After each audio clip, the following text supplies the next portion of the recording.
प्राचीन काल में वाराणसी नगर में राजा ब्रह्मदत्त राज्य करते थे। बोधिसत्व, जो भविष्य में गौतम बुद्ध बने, ने उनकी पटरानी के गर्भ से जन्म लिया। नामकरण के दिन उनका नाम ब्रह्मदत्त कुमार रखा गया।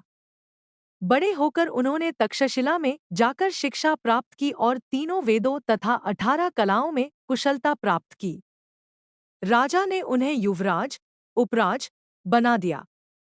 उन दिनों वाराणसी के लोग एक मूर्खतापूर्ण और क्रूर प्रथा का पालन करते थे। वे पर्व और त्योहारों के अवसर पर अपने इष्ट देवी देवताओं को प्रसन्न करने के लिए हजारों बकरियों, भेड़ों, मुर्गों और सूअरों की बलि चढ़ाते थे।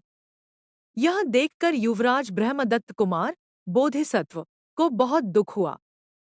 उन्होंने सोचा, ये लोग देव पूजा के नाम पर इतने सारे प्राणियों की हत्या करके अधर्म के मार्ग पर चल रहे हैं।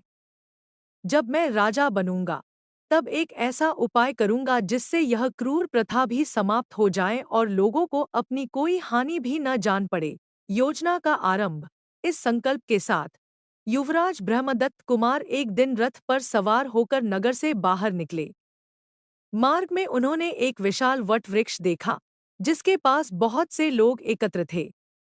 लोगों का दृढ़ विश्वास था कि इस वृक्ष में कोई शक्तिशाली देवता निवास करते हैं, इसलिए वे वहां पुत्र, धन, यश आदि की कामना से पूजा अर्चना कर रहे थे। युवराज रथ से उतरे। उन्होंने किसी भी प्राणी की बलि देने के बजाय केवल सुगंधित गंध और पुष्पों से उस वट वृक्ष की पूजा की, उसकी जड़ों में थोड़ा जल डाला और उसे प्रणाम करके वापस लौट आए।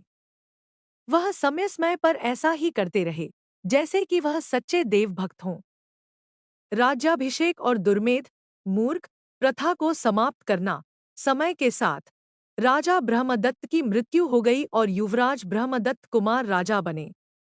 उन्होंने धर्मपूर्वक शासन करना और प्रजा का पालन करना शुरू किया।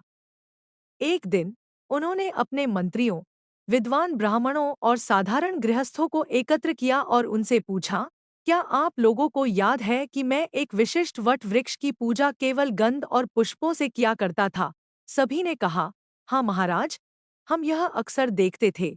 राजा ने कहा, जब मैं पूजा करता था, तो मैं यह प्रार्थना करता था कि यदि मैं राजपद पाऊं, तो मैं इन वृक्ष देवता को सम्मानित करूंगा। यह उन्हीं देवता की कृपा है कि मुझे यह राजपद मिला है। अब मैं उनकी पूजा करना चाहता हूँ। यह सुनकर सभी दरबारी और नागरिक प्रसन्न हुए। राजा ने तुरंत बलि के लिए बहुत से भेड़ों, बकरियों और अन्य पशुओं को लाने का आदेश दिया और घोषणा